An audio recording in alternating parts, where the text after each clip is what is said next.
لا شريك له ونشهد أن سيدنا وحبيبنا ومولانا محمدا عبده ورسوله الذي أرسله بالحق بشيرا ونذيرا وداعيا إلى الله بإذنه وسراجا منيرا فقد قال الله تعالى في كلامه المجيد والفرقانه الحميد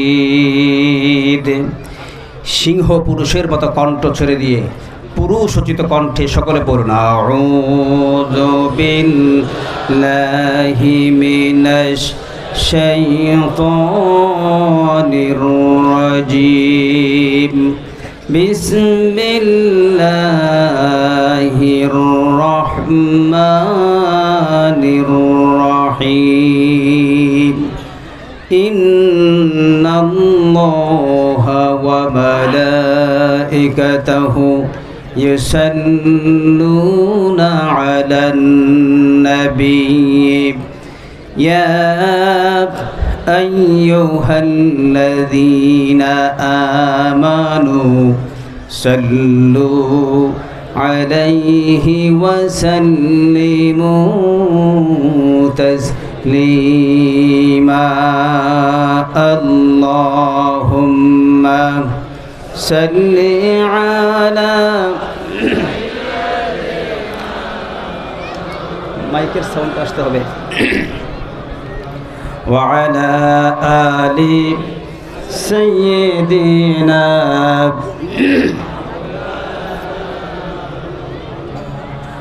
জোরে সোরে মহব্বতে আল্লাহুম্মা সাল্লি আলা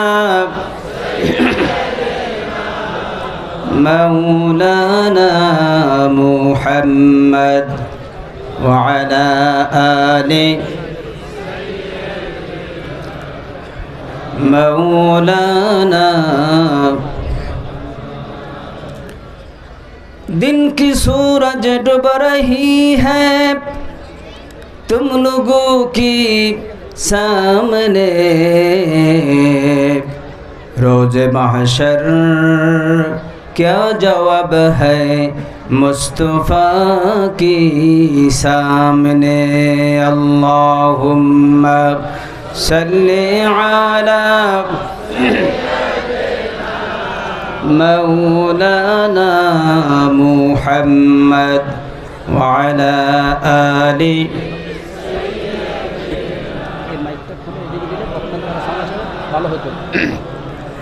بلغ العلا بكماله كشف الدجى بجماله حسنت جميع خصاله صلوا عليه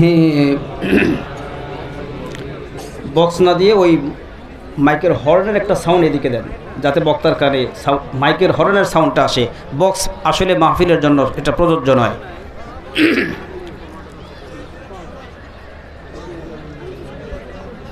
ঢাকা জেলার আশুলিয়া থানার অন্তর্গত অন্যতম শিল্পকেন্দ্রিক এলাকা এই শিল্পকেন্দ্রিক এলাকার জামগড়ায় অবস্থিত জাবালেরুর দাখিল মাদ্রাসার উদ্যোগে আয়োজিত অষ্টম বার্ষিক তাফসীরুল কোরআন মাহফিলের সম্মানিত সভাপতি সাহেব, আজকের সম্মানিত প্রধান বক্তা, বিশিষ্ট ইসলামী চিন্তাবিদ, বাংলাদেশের কোরআনের নবজাগরণ সৃষ্টিকারী অনলবর্ষী বক্তা, কোরআনের ধারাভাষ্যকার হযরত মাওলানা মুফতি আমির হামজা রহিমাহুল্লাহ হাফিজাহুল্লাহ, মঞ্চভূমিষ্ঠ হযরত উলামায়ে কেরাম, আজকের মাহফিলের প্রধান অতিথি জনাব ডাক্তার দেওয়ান মোহাম্মদ সালাউদ্দিন বাবু, সাবেক সংসদ সদস্য ঢাকা 19, হযরত উলামায়ে কেরাম, আমার সম্মুখে আজকের এই কোরআনে কারীমের আলোচনা শোনার অপেক্ষমান সম্মানিত সুধী মণ্ডলী, পিতৃতুল্য মুরব্বিয়ানে এজাম, যুবক ভাই বন্ধুগণ, ছোট্ট কচিকাঁচা শিশু কিশোর, পর্দার আড়ালে পরম শ্রদ্ধেয়া মা এবং বোনেরা, মাহফিলের চতুর্দিকে আজকে ভালো একটা লাভবান হওয়ার আশায় অনেকে ব্যবসা বাণিজ্যের দোকান খুলেছেন। ব্যবসায়ীবৃন্দ, রাজনৈতিক নেতৃবৃন্দ, আপামর সাংস্কৃতিক শিল্প সাহিত্য শিক্ষক, বিভিন্ন পেশাজীবী সম্মানিত শ্রোতাবৃন্দ, আমি আপনাদেরকে আবারও সালাম দিচ্ছি। আসসালামু আলাইকুম ওয়া রাহমাতুল্লাহ। সকলের আগে জিজ্ঞেস করি, আপনারা কেমন আছেন? আলহামদুলিল্লাহ, ভালো আছেন। একবারে বুক ভরা নিঃশ্বাস ছেড়ে দিয়ে চিৎকার করে আকাশ বাতাস গ্রহ নক্ষত্র সপ্ত আসমান সপ্ত জমিন ভেদ করে আরশ আজিমে এই আওয়াজটি পৌঁছে দেন, আমরা ভালো আছি। প্রশংসা হবে কার? আরো জোরে বলো, প্রশংসা হবে কার? সেই মরিবের প্রশংসায় আবার জোরে বলো আলহামদুলিল্লাহ। আমরা কার প্রশংসা করলাম? জোরে বলুন কার? কিন্তু গত 5ই আগস্টের আগে আমাদেরকে প্রশংসা করতে হতো স্বাধীনতার মহান স্থপতি, হাজার লক্ষ বছরের শ্রেষ্ঠ বাঙালি, ঠিক কিনা? যাদের ইতিহাস হচ্ছে শুরুতেই তারা চুরি করেছেন, শুরুতেই তারা লুকোচুরি করেছেন, শুরুতেই একজনের নেতৃত্বকে তিনি কেড়ে নিয়ে নিজে নেতা হয়েছেন। এই বাংলাদেশ 1971 সনে এদেশ যখন স্বাধীন হয়, স্বাধীনতার মহান স্বপ্নদ্রষ্টা বঙ্গবন্ধু ছিলেন না, একজন আলেম ছিলেন, মাওলানা আব্দুল হামিদ খান বাচানী। ওই সময় যারা এই নেতৃত্ব চুরি করেছে, নেতৃত্ব চুরি করেই ক্ষান্ত হয়নি, 30 লক্ষ বাঙালির রক্ত ঝরিয়েছে, রক্ত লাল লাল করেছে বাংলার আকাশ বাতাস। এরপরে ভিক্ষুকের মতো ধন্না ধরে ধরে 25টি বছর মানুষের দাঁড়ে দাঁড়ে ঘুরে, মাথায় হিজাব পরে, পট্টি পরে, জায়নামাজে তসবিহ হাতে নিয়ে হজের কর্মী হিসেবে ছবি তুলে মানুষের মধ্যে প্রচার করে, অনেক অনুনয় করে মানুষের পায়ে হাত ধরে, হাতে পায়ে ধরে ক্ষমতায় এসে 15 থেকে 16 বছরে 17,000 লক্ষ কোটি টাকা পাচার করেছে। সুতরাং এদের শুরুই হচ্ছে মিথ্যা দিয়ে, শুরুই হচ্ছে ভুল দিয়ে, শুরুই হচ্ছে আরেকজনের নেতৃত্বকে তারা চুরি করেছে, মাওলানা আব্দুল হামিদ খান বাচানীর নেতৃত্ব, ঠিক কিনা? এদেশ আলেমরা নেতৃত্ব দিয়ে দেশ স্বাধীন করেছে, আবার আলেমরা এসে নেতৃত্ব দিবে।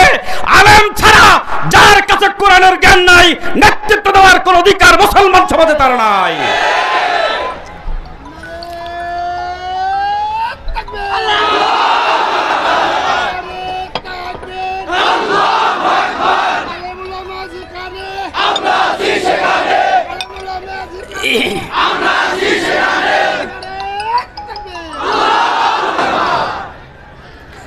প্রিয় ভাই সব, আপনারা কি আমার সাথে একমত? তাহলে যারা একজনের নেতৃত্ব চুরি করেছে তাদের নেতৃত্ব বৈধ নয়, এদেশে নেতৃত্ব বৈধ হচ্ছে ওই মাওলানার নেতৃত্ব, ঠিক কিনা? তাহলে শুরু থেকেই দলটি একটি অবৈধ দল। এই অবৈধ দল যদি জন্ম না হতো, আজও আমরা ঐক্যবদ্ধ থাকতে পারতাম। মাঝখানে দাদা কাকা বাবুদের স্বার্থ সংরক্ষণের জন্য দেশটাকে বিভাজন সৃষ্টি করে এদেশের সম্পদগুলি তাদেরকে বিকিয়ে দেওয়া হয়েছে। আজ 1971 সাল থেকে এই পর্যন্ত যারাই এদেশে ক্ষমতা চালাবে, দাদা কাকা বাবুদেরকে ইজারা দিয়ে তাদের মর্জি মোতাবেক শাসন চালাতে হবে। এজন্যই কি দেশ স্বাধীন হয়েছিল? জোরে বলুন, দেশ কি এজন্য স্বাধীন হয়েছিল? আমি বলবো 1971 সনে বাস্তবিক অর্থে দেশ স্বাধীন হয় নাই। 1971 সালে আমাদের জাতিগত ভাই মুসলমানদের হাত থেকে দেশটাকে ছিনিয়ে নিয়ে কাকা বাবুদের করায়ত্ত করার জন্য কাজ করা হয়েছিল। সেটা ছিল একটা চরম ভুল। আজ আবার সময় এসেছে, 1971 সালে দেশ স্বাধীন হয় নাই, এক দেশ থেকে আমাদেরকে বিতাড়িত করে আর এক দেশের কাছে আমাদেরকে ইজারা দেওয়া হয়েছে। আজ 2024 সালে স্বাধীনতার সূচনা হয়েছে, এখনো স্বাধীনতা আসে নাই। স্বাধীনতা তখন আসবে যখন বাংলাদেশের পার্লামেন্ট কোন গণতান্ত্রিক পার্লামেন্ট নয়, রাজতন্ত্রের পার্লামেন্ট নয়, কবির জামার কোন পার্লামেন্ট নয়। এই পার্লামেন্ট হবে একাত্মতা ক্ষমতার মালিক আল্লাহর কোরআনের পার্লামেন্ট। যতক্ষণ পর্যন্ত বাংলাদেশে কোরআনের পার্লামেন্ট কায়েম না হবে, বুকের তাজা রক্ত দিয়ে রাজপথে থাকতে রাজি আছেন সবাই?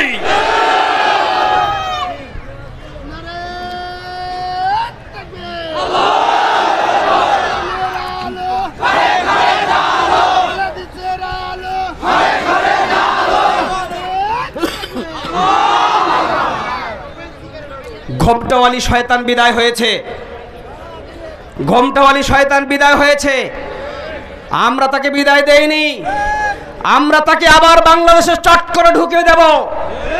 এই জন্য ঢুকাবো কারণ সারা পৃথিবীর 700 কোটি মুসলমানের মধ্যে, 700 কোটি মানুষের মধ্যে সারা পৃথিবীতে যিনি সর্বাধিক জনপ্রিয় ব্যক্তিত্ব ছিলেন, কোরআনের পাখি, কোরআনের মুফাসসির, যিনি আমেরিকাতে Islamic research centre and Islamic হিফজুল কোরআন এন্ড ইসলামিক রিসার্চ সেন্টার করেছেন, ইংল্যান্ডে করেছেন, সারা পৃথিবীতে কোরআনের দাওয়াত দিয়েছেন। Doctor SM. মোস্তফা জামানকে ব্যবহার করে ইনজেকশন পুন করে আল্লাহকে বিদায় করে দেওয়া হয়েছিল। আমরাও ডাক্তার তৈরি করে রাখছি, আপনাকে আমাদের দেশে আনবো, ইনজেকশন পুশ করব।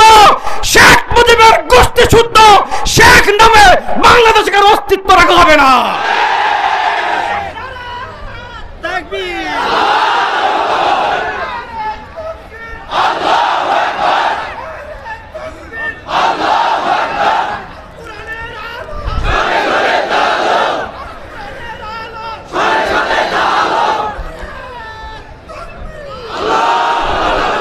প্রিয় ভাই সব, ওই ইনজেকশন পুশ করে আপনারা দেখিয়ে গিয়েছেন, আপনার বংশধর বাংলাদেশে প্রবেশ করলে আমরা আবার ইনজেকশন পুশ করব।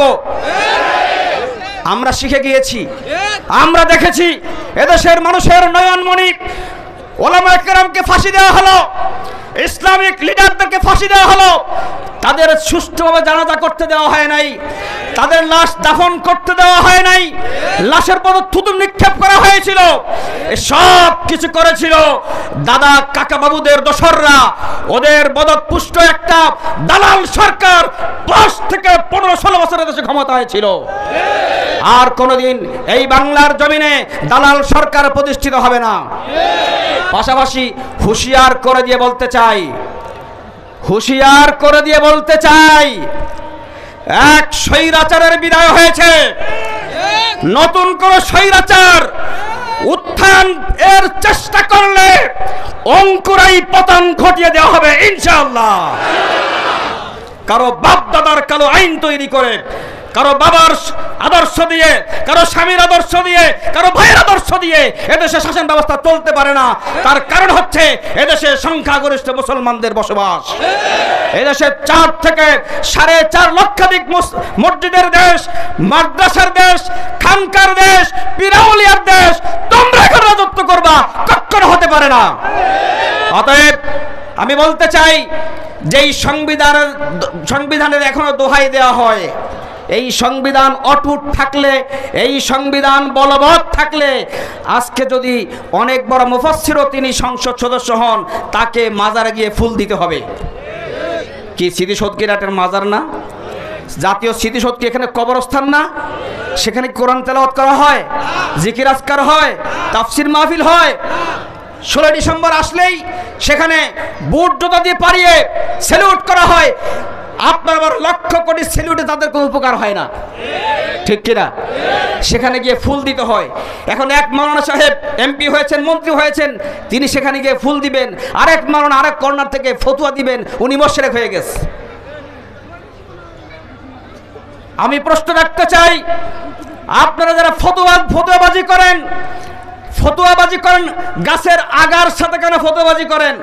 আপনারা বুকের পাটা থাকলে ফতুয়া দেন এই সংবিধান মানি না, যে সংবিধান মানুষ লিখেছে, মানুষের লেখা সংবিধান মানি না, সেই ফতুয়া দেন। খালি জেলে যাওয়ার ভয় পান। অতএব বলতে চাই, কোন স্বামীর আদর্শ, পিতার আদর্শ, ভাইয়ের আদর্শ, বোনের আদর্শ, সব আদর্শ মুসলিম সমাজে চলতে পারে না। আল্লাহ পাক আদর্শ দিয়েছেন একজনের, তার নাম কি? জোরে বলুন কি? বিশ্বনবী মুহাম্মদুর রাসূলুল্লাহ সাল্লাল্লাহু আলাইহি ওয়াসাল্লাম আদর্শ আল্লাহ পাক দিয়েছেন। আল্লাহ রাব্বুল আলামিন বলেন, লাকাদ কানা লাকুম ফি রাসূলিল্লাহি উসওয়াতুন হাসানা। মুহাম্মদ মুস্তাফা আমার উসওয়ায়ে হাসানা। রাতের আধার যেন চাঁদ মধু জ্যোৎস্না, রাতের আধার যেন চাঁদ মধু জ্যোৎস্না। আল্লাহ রাব্বুল আলামিন বলেন, ও বিশ্বের মানুষেরা শোনো, তোমাদের জন্য মুহাম্মদুর রাসূলুল্লাহর জীবনেই রয়েছে সর্বোত্তম আদর্শ, ঠিক কিনা? আদর্শিক নেতা কে? বিশ্বনবী মুহাম্মদুর রাসূলুল্লাহ সাল্লাল্লাহু আলাইহি ওয়াসাল্লাম। আমি ধমকিয়ে, রাগ করে, মেজাজ দেখিয়ে যত বক্তব্য দেই না কেন, আমি অপোজিশন আপনাদেরকে শত্রুতা পোষণ করি না। ভালোবাসি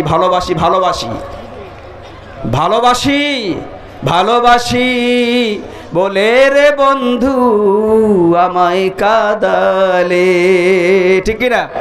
তো ভালোবাসি, সেজন্য কাঁদছি।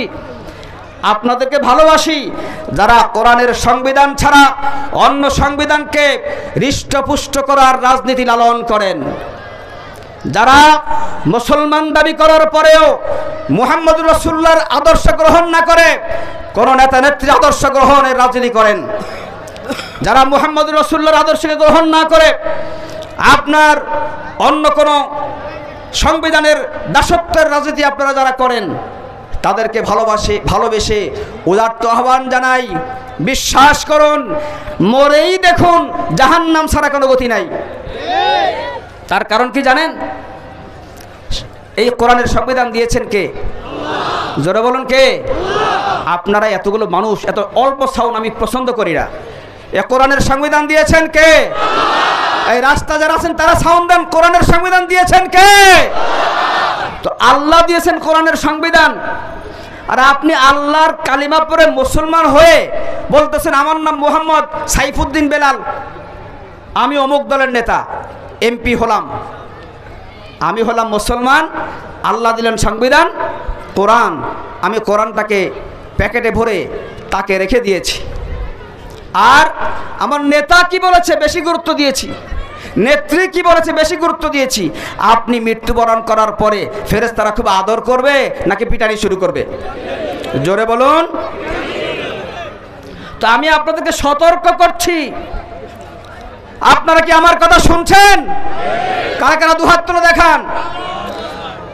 হে আল্লাহ, তুমি সাক্ষী থাকো, এই মজলিসকে সাক্ষী রেখে আমি সতর্কভাবে উচ্চারণ করছি, কোরআন জীবন্ত পৃথিবীতে থাকতে, জমিনে দেশে ঘরে কোরআন থাকতে, কোরআন ছাড়া অন্য কোনো মতবাদ, অন্য কোনো ইজম, অন্য কোনো তন্ত্র, অন্য কোনো সংবিধান রচনা, অন্য কোনো সংবিধান আওতায় যদি কেউ রাজনীতি করে, সমাজ যদি অর্থনীতি করে, দল করে, সে কাফির হয়ে যায়, তার মুসলমানিত্ব থাকে না, তার মুসলমানিত্ব থাকে না। আমি কি বানিয়ে বলছি? বানিয়ে বলেছি? একটি কথা বানিয়ে বলবো না, প্রত্যেকটা কথার দলিল মহাগ্রন্থ আল কোরআন থেকে দেব। আল্লাহ রাব্বুল আলামিন বলেন, ওয়া মান ইয়াবতাগি গায়রাল ইসলামি দীনান ফালান ইউকবালা মিনহু ওয়া হুয়া ফিল আখিরাতি মিনাল খাসিরিন।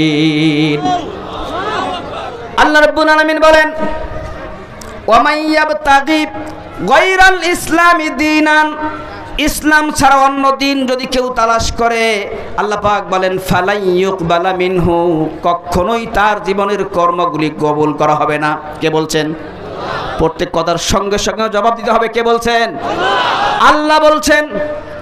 ইসলামকে বাদ দিয়ে অন্য কোনো পন্থায় যদি কেউ জীবন পরিচালনা করে, তার জীবনের কোন কর্ম আল্লাহ পাক বলছেন ফালাই ইউকবালা মিনহু। ওলামায়ে কেরাম এখানে আছেন, লাই ইউকবালা মানে হচ্ছে কখনোই কবুল করা হবে না, কবুল করা হবেই না, হবেই না, হবেই না। ফালাই ইউকবালা মিনহু, যে ব্যক্তি আল্লাহর দেয়া কোরআন বাদ দিয়ে মানুষের তৈরি করা আইন কানুন বিধিবিধানের মাধ্যমে জীবন পরিচালনা করে, সমাজ পরিচালনা করে, রাষ্ট্র পরিচালনা করে, শিক্ষা ব্যবস্থা, প্রশাসনিক ব্যবস্থা, সাংবিধানিক ব্যবস্থা, যারা অন্যটা দিয়ে পরিচালনা করে, ওই রাজনীতি যে করে, ওই পথ যে অবলম্বন করে, আল্লাহ পাক বলছেন ফালাই ইউকবালা মিনহু ওয়া হুয়া ফিল আখিরাতি মিনাল খাসিরিন। স্কুল করেছ, কলেজ ইউনিভার্সিটি করেছ, পোল কালভার্ট করেছ, রাস্তাঘাট তৈরি করেছ, জনকল্যাণমূলক কাজ করেছ, মানুষের জন্য হাসপাতাল নির্মাণ করেছ, মানুষ অসুস্থ হয়ে পড়লে খবর নিয়েছ, বন্যা কবলিত মানুষকে ত্রাণ দিয়েছ, পোশাক পরিচ্ছদ দিয়েছ। এতগুলি কাজ করার পরেও আল্লাহ পাক বলেন রাজনীতি, অর্থনীতি, সমাজনীতির বেলায় তুমি যখন কোরআনকে বাদ দিয়া নেতা নেত্রী, মানুষের তৈরি করা আইনের গোলামির মধ্যে জীবন পরিচালনা করেছো, তোমার জীবনের কোনো কর্মে আল্লাহ পাক কখনোই কবুল করবে না। কথাটা কার? আল্লাহর নামটা সিংহের মতো গর্জন দিয়ে বলতে, কথাটা কার? আবার কথাটা কার? আল্লাহ যিনি জান্নাতের মালিক, তিনি বলে দিচ্ছেন আমার পথ যেটা, সে পথে আসলে জান্নাত। আমার পথ অ্যাভয়েড করে মাঝে মধ্যে এটাকে চুমু খেয়ে, মাঝে মধ্যে কোরআনওয়ালাদের মাহফিলে হাজির হয়ে, মাঝে মধ্যে ইসলামের পক্ষে আছি স্লোগান দিয়ে, বাকি সব কাজ যদি বাতিলের পক্ষে হয়, তোমার স্লোগান যদি হয় কোরআনের বিপক্ষে, তোমার স্লোগান যদি হয় আল্লাহর সংবিধানের বিপক্ষে, তোমার স্লোগান যদি হয় বিশ্ব নবী ছাড়া অন্য কারো পক্ষে, তুমি মুসলমান নও, মুসলমান নও, মুসলমান নও। সেজন্য আমাদের কি করতে হবে ভাই? জোরে বলুন, কি করতে হবে? ইসলামে পরিপূর্ণ ঢুকতে হবে। কতটুকু পরিপূর্ণ? এটাও কার কথা?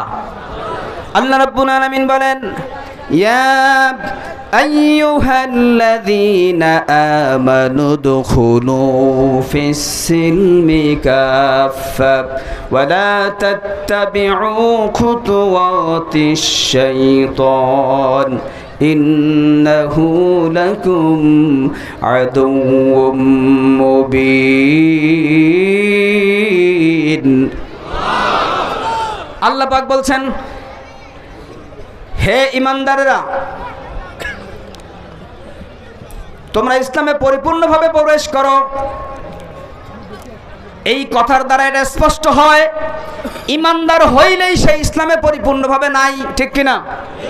ঈমানদার হইলেই যে পরিপূর্ণ ইসলামে আছে তার গ্যারান্টি নাই। তাই আল্লাহ পাক বলছেন ইয়া আইয়ুহাল্লাযীনা আমানু দুখুলু ফিস সিলমি কাফফা, হে ঈমানদারেরা আল্লাহর ইসলামের মধ্যে পরিপূর্ণ প্রবেশ করো। ওয়ালা তাত্তাবিউ খুতুওয়াতিশ শাইতান, শয়তানের দলকে, শয়তানের পথকে অনুসরণ করো না। ইন্নাহু লাকুম আদুউম মুবিন, নিশ্চয়ই শয়তান তোমাদের প্রকাশ্য শত্রু। আমার কথায় কেউ মাইন্ড করবেন না, আমি জীবনের ঝুঁকি নিয়ে 15-16টি বছর কথা বলেছি। একটা মাহফিলেও আমি কথাটা নমনীয় করে বলি নাই, কারো রক্ত চক্ষুকে পরোয়া করে কথা বলি নাই, পিছনে বলি নাই সামনে কোনো স্বৈরাচার আসবে সেই ভয়ে কথা স্তব্ধ করব না। কোরআনে যেটা আছে সেটা সত্যিকার প্রকাশ করে বলবোই বলবো। আপনারা কি শুনবেন? আপনারা কি শুনবেন? তাই এদিক সেদিক কি তাকান? এদিক সেদিক কি তাকান আপনারা? শয়তান ঢুকে পড়েছে, ভালো কথা বলতে শুনতে দিবে না, ডিস্টার্ব করতেছে। আপনারা শয়তানকে কাছে রাখবেন না দূরে ফেলে দিবেন? কাছে রাখবেন না দূরে ঠেলে দিবেন? তাহলে আপনারা কথা বলবেন না, চুপচাপ থাকবেন, অন্তরের কান দিয়ে শুনুন আল্লাহ কি বলছেন। ছোট্ট একটি আয়াতের মধ্যে আল্লাহ কত কথা বলছে। ইয়া আইয়ুহাল্লাযীনা আমানু, হে ঈমানদাররা। এক নম্বর প্রশ্নের জবাব দেন, আপনারা কি ঈমানদার? আপনারা সবাই কি ঈমানদার? লিল্লাহি তাকবীর। এত আস্তে স্লোগান, লিল্লাহি তাকবীর। আলহামদুলিল্লাহ। আপনারা বলেছেন আমরা ঈমানদার। আমরা ঈমানদার কিনা, ঈমান কিভাবে আনলাম, এটার কাইফিয়ত, কিমিয়ত, এটার খাসিয়ত আলোচনা করতে গেলে আমার 6 থেকে 7 ঘন্টা লাগবে। সে সময় এখানে আমি পাবো না। কিন্তু আপনি যাচাই করতে পারবেন আপনার আমার ঈমানটা আসলে কোন পর্যায়ে আছে। ঈমান নাই। 17 কোটি মুসলমানের দেশ বলা হয়। 17 কোটি মানুষ, এত পার্সেন্ট মুসলমান, 95% মুসলমান, 96% মুসলমান। না না না, আল্লাহ রাব্বুল আলামিন বলেন ওয়ামা ইউমিনু আকসারুহুম বিল্লাহি ইল্লা ওয়া হুম মুশরিকুন। নামাজ পড়ে, রোজা রাখে, হজ করে, যাকাত দেয়, মনে করে আমি মুসলমান মুমিন। আল্লাহ পাক নিজেই কোরআনের আয়াতে বলছেন ওয়ামা ইউমিনু আকসারুহুম বিল্লাহ, এদের অধিকাংশই আল্লাহর প্রতি ঈমানদার নয়। ইল্লা ওয়া হুম মুশরিকুন, আসলে এরা হলো মুশরিক। আপনারা যদি কান পেতে শোনেন, ভালো করে শুনুন, আল্লাহ বলছেন ওরা মুমিন নয়, মুশরিক, আর আমরা বলছি আমরা মুমিন। আর যদিও ছাত্রলীগ করে, যুবলীগ করে, আওয়ামী লীগ করে, ছাত্রদল করে, যুবদল করে, স্বেচ্ছাসেবক দল করে, জাতীয়তাবাদী দল করে, বিএনপি করে, জাতীয় পার্টি করে, জাসদ করে, ন্যাপ করে, যত দল করে না কেন, মরলে জানাজা দেয়, ঠিক কিনা? এই লোকগুলি বলে আমরা মুসলমান, আমরা মুমিন, কিন্তু আল্লাহ বলছেন ওয়ামা ইউমিনু আকসারুহুম বিল্লাহ ওয়ামা ইউমিনু আকসারুহুম বিল্লাহি ইল্লা ওয়া হুম মুশরিকুন।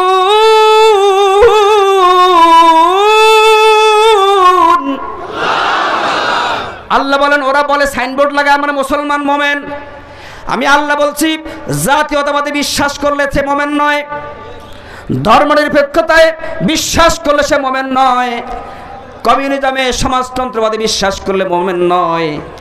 আমি আল্লাহ বলছি এরা নামাজও পড়ে, রোজাও করে, আবার হজও করে, নেতা নেত্রী পিছনে দৌড়ায়, কোরআনের আইন চায় না, নেতা নেত্রী আদর্শের আইন চায়। আল্লাহ বলেন ওরা মুমিন নয়, এরা সবাই হলো মুশরিক।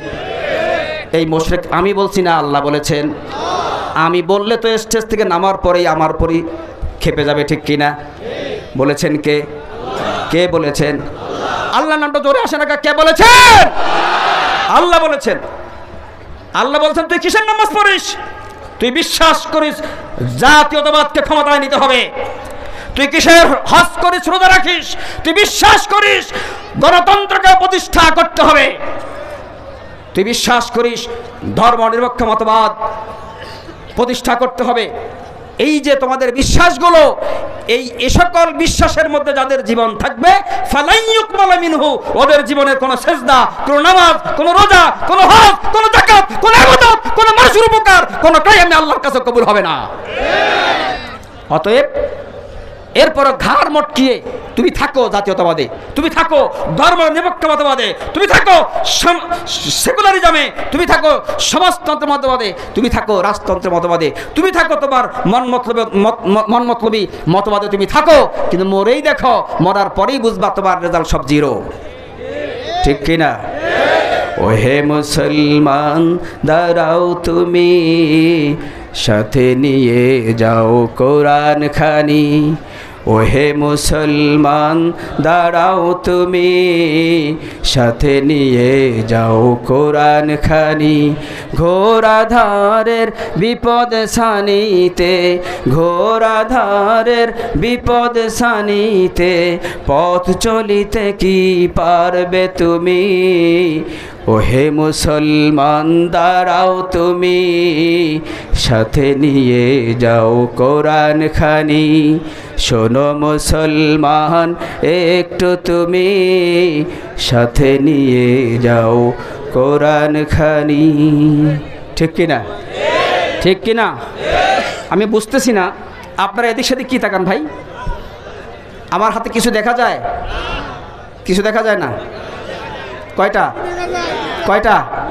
এই আংটি ব্যবহার করা সুন্নত। বিশ্বনবী আংটি ব্যবহার করেছেন, ঠিক কিনা?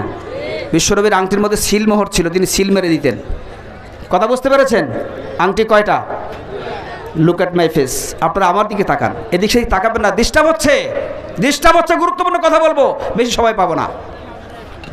এ পৃথিবীতে দেখো তুমি কতই বিধান, দিতে পেরেছে কি শান্তির সমাধান। এ পৃথিবীতে দেখো তুমি কতই বিধান, দিতে পেরেছে কি শান্তির সমাধান। কেবলই কুরআন দিতে পারে সমাধান, কেবলই কুরআন দিতে পারে সমাধান। এ কুরআনকে পালন করো যদি, ওহে মুসলমান দাঁড়াও তুমি, সাথে নিয়ে যাও কোরআন খানি। শোনো মুসলমান একটু তুমি সাথে নিয়ে যাও কোরআন খানি। ঘোর আঁধারের বিপদ সানিতে, ঘোর আঁধারের বিপদ সানিতে, পথ চলিতে কি পারবে তুমি, ওহে মুসলমান দাঁড়াও তুমি, সাথে নিয়ে যাও কোরআন খানি। শোনো মুসলমান একটু তুমি সাথে নিয়ে যাও কোরআন খানি। ঠিক কিনা? এ কোরআন দরকার আছে না নাই?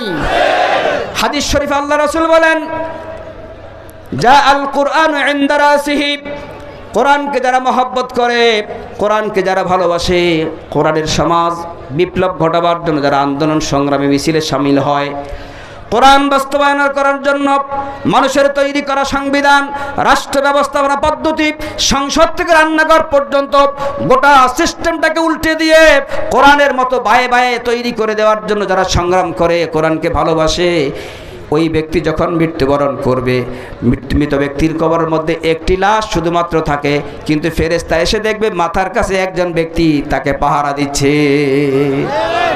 যা আল কোরআন ইনদা রাসিহি, কোরআন একজন মানুষের বেশ ধারণ করে মৃত ব্যক্তির শিয়রে বসে থাকবে, আর আল্লাহর ফেরেশতা যখন আসবে আর তাকে যখন কুম বিইজনিল্লাহ করে জাগিয়ে তুলবে, প্রশ্ন করা শুরু করবে, কোরআন মানুষের বেশ ধারণ করে কোরআন বলবে, খবরদার এই লোকটিকে ডিস্টার্ব করো না। এই লোকটি জীবনের শুরু থেকে শেষ পর্যন্ত কোরআনের একজন একনিষ্ঠ কর্মী ছিল। আমরা কি সে কোরআনের কর্মী হতে চাই? কারা কারা দুহাত তুলে রাখা মুসলমান। এই মুহূর্ত থেকে কোরআন ছাড়া অন্য কোন পথের কর্মী থাকবে না, রাজি আছো সবাই? কোরআনের দল ছাড়া অন্য কোন দলের নেতা কর্মী হবে না, রাজি আছো সবাই? তাহলে বলো, হে আল্লাহ, তোমার জাতের কসম, তোমার ইজ্জতের কসম, তোমার নামে শপথ করছি, মৃত্যু পর্যন্ত কোরআনের দল ছাড়া অন্য কোন দলের সদস্য থাকবো না।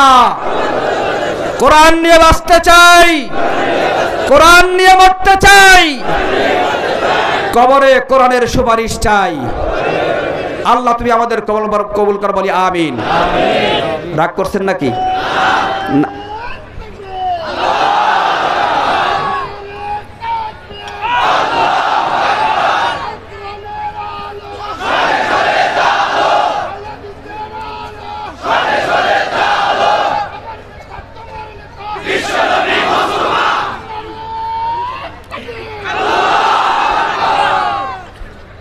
এ দেশটা আপনাদের সবার কিনা?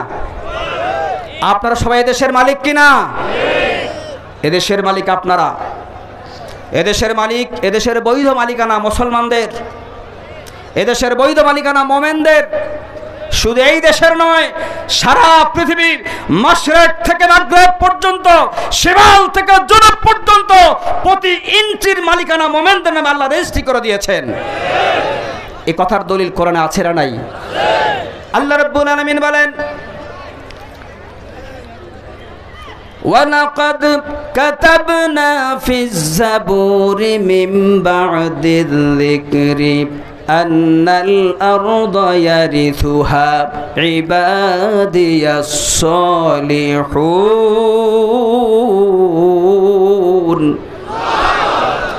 শুধু কোরআনের মধ্যে নয়, আল্লাহ পাক বলছেন ওয়ালাকাদ কাতাবনা, আল্লাহ পাক বলছেন আমি লিখে দিয়েছি ফি জাবুরি, জাবুর কিতাবের মধ্যে। আজকে জাবুরের যারা অনুসরণ করে, তোমরা জাবুর কিতাব খুলে দেখে নাও, ওই জাবুরের ভিতরে আল্লাহ পাক লিখে দিয়েছেন আন্নাল আরদা ইয়ারিসুহা ইবাদিয়াস সলিহুন, তামাম পৃথিবীর ভূমির মালিকানা আল্লাহ পাক মোমেনদের নামে রেজিস্ট্রি করে দিয়েছেন। সুতরাং পৃথিবীর প্রতি ইঞ্চি মাটির মালিকানা মোমেনদের, ঠিক কিনা? যারা মোমেন নয়, যারা ইবাদত করে না, একত্রবাদের কাজ যারা করে না, তারা এই জমিনে বসবাসের বৈধ অধিকার রাখে না। আর আজ মুসলমানদের অনৈক্যের কারণে প্যালেস্টাইনের মুসলমানদেরকে মেরে মেরে শেষ করে দিচ্ছে, তাদের ভূমি থেকে বিতাড়িত করছে, কাশ্মীরের মুসলমানদেরকে নির্যাতন করছে, গুজরাটের মুসলমানদেরকে নির্যাতন করছে, অযোধ্যায় মসজিদ ভেঙে রাম মন্দির নির্মাণ করছে, ভারতে প্রায় প্রতিদিন মসজিদ ভেঙে সেখানে পূজা অর্চনা করা হচ্ছে। আমরা চুপচাপ থাকি, আমরা চুপচাপ থাকি। পৃথিবীর মালিকানা আল্লাহ মোমেনদেরকে দিয়েছেন। প্রিয় ভাই সব, যদি দেশটা আপনাদের হয়, দেশের মালিক যদি আপনারা হন, এক কণ্ঠে আওয়াজ তুলুন। ৭১ সাল বুঝি না, ৪৭ সাল বুঝি না, ২০২৪-এর পরে বাংলাদেশের স্বাধীনতার সার্বভৌমত্বের প্রতীক, বাংলাদেশের স্বাধীন সার্বভৌম বাংলাদেশের সংসদে আর কোন সংবিধান দেখতে চাই না, একমাত্র কোরআনকেই দেখতে চাই। আপনারা কি আমার দাবির পক্ষে একমত? এই দাবি যদি কোন আওয়ামী লীগ নামধারী মুসলমান না মানে, বিএনপিধারী মুসলমান না মানে, জাতীয় পার্টির মুসলমান নামধারীরা যদি এই দাবি তারা না মানে, তারা মুসলমান নয়। সুস্পষ্ট ফতোয়া, তারা মুসলমান নয়। কোরআনের বিপক্ষে থাকলেই সে কাফের। আপনারা কি কাফেরদের সাথে থাকতে চান? আপনারা কি মুনাফিকদের সাথে থাকতে চান? আপনারা কি ফাসিকদের সাথে থাকতে চান? এই আমার জেগে ওঠো, আল্লামা সাইদের উত্তরসূরিরা, আমার জেগে ওঠো, আমার কণ্ঠে আওয়াজ তোলো। এই সংবিধান মানি না, আল্লাহর কোরআনকেই সংবিধান ঘোষণা করতে হবে।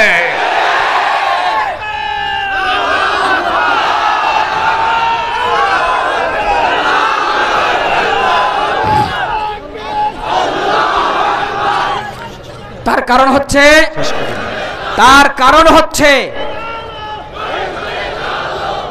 কারণ হচ্ছে যতক্ষণ পর্যন্ত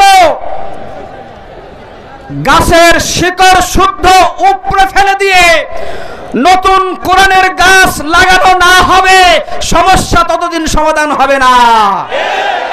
আপনারা কি বুঝতে পেরেছেন?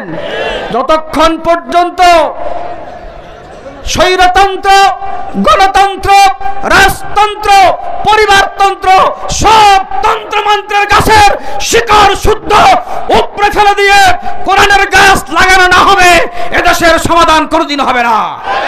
এদেশের ফারাক্কার সমাধান হবে না, সীমান্ত সমাধান হবে না।